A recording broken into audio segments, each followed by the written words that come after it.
Mr. Speaker, road safety is a priority concern for the constituents of District 18, Rustico-Emerald. It should be no secret to anyone in this House because I've raised it numerous times. Now, I do want to thank the Minister and his staff for the projects that have been completed to date, but there's a lot more work to do, a lot. In fact, I still have requests outstanding from 2018, Mr. Speaker. That goes back a long time.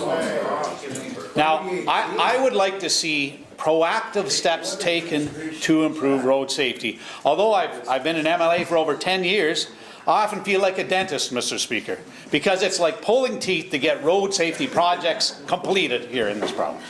It's actually much harder. So a question for the Minister. What are you doing to proactively improve road safety on our island roads? The Minister of Transportation and Infrastructure. Thank you very much, Mr. Speaker. And Mr. Speaker, I'm not going to go back to 2018. That was not a time period that we were in administration. We're very proactively looking at safety. I would certainly hope so. With that, though, Mr. Speaker, certainly, and I do appreciate the advocacy that the honourable member has brought forward, not only for his own district, but for safety across the province as well. You've heard me refer to that as being paramount in my department in every decision. With that, and I again congratulate the member, thank him for his advocacy. Just this year, Mr. Speaker, the member has requested over 10 safety audits to be done, over 10 in his district, with an additional 15 individual requests. So that shows his passion for safety on roads, and certainly roads in his district. Thank you, Mr. Speaker. That guy a safety vest. That's a vest, at least. The member for Rustico-Emerald. Well, thank you, Mr. Speaker. Mr. Speaker, road safety is an issue in District 18, Rustico-Emerald. Thank you for the Minister for approving that point. These are things that need to be addressed. My constituents want immediate action to address road safety. They don't want to wait for tragedy to happen. Yet fixes take years, even when the problems are clear. For example, Rustico Road, Route 6, and the approaches to the intersection where it intersects at Church Road. This area has been flagged as dangerous for years.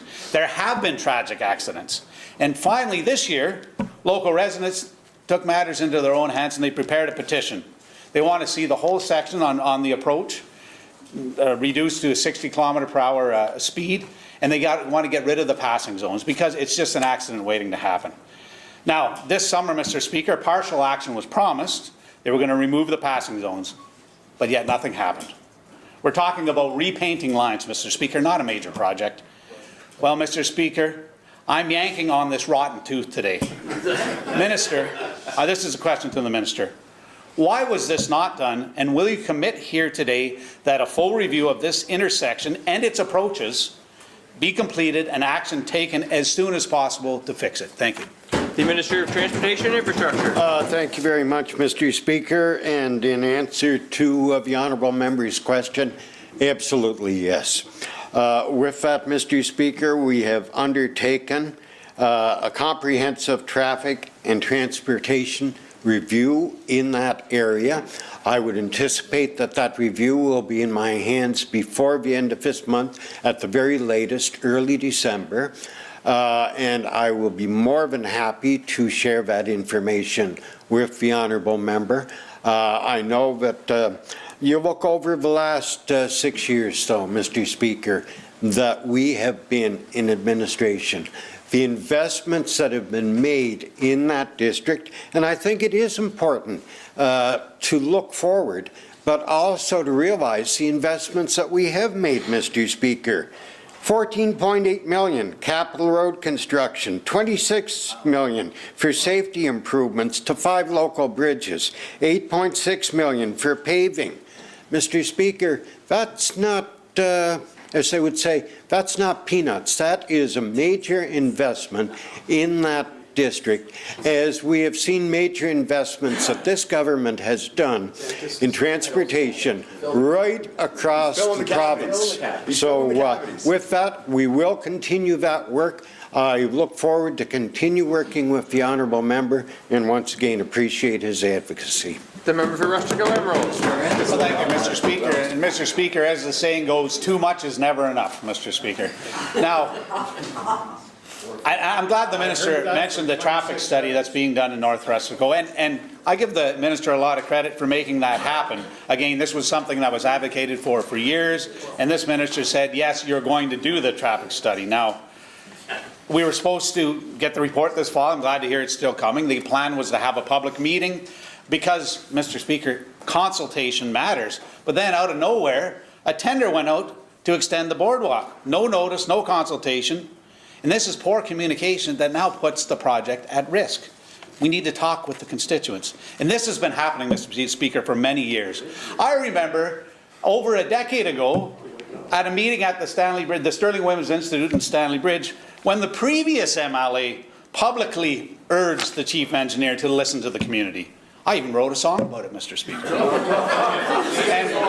and today... Is there a question, honourable member? Yes. So, Mr. Speaker, I believe this reflects a systematic communication problem between the Department of Transportation and Infrastructure and our communities, especially on capital projects. Question to the Minister. What are you doing to ensure your department engages local communities, and especially the local MLA, to inform transportation and infrastructure work? The Minister of Transportation and Infrastructure. Thank you very much, Mr. Speaker, and I would strongly encourage the honourable member to table that song. I would love to hear it. I certainly would.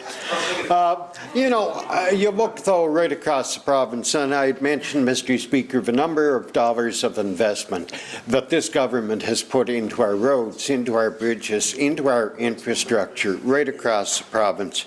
I know how hard my staff works day in and day out.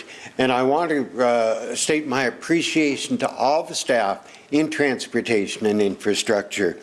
Sometimes do I end up not getting back to ones as fast as they may want me to. I endeavor to as much as possible. And I am very sure that the same situation, that it's the very same with staff in my department, Mr. Speaker. I had mentioned with regard to the review that's taking place.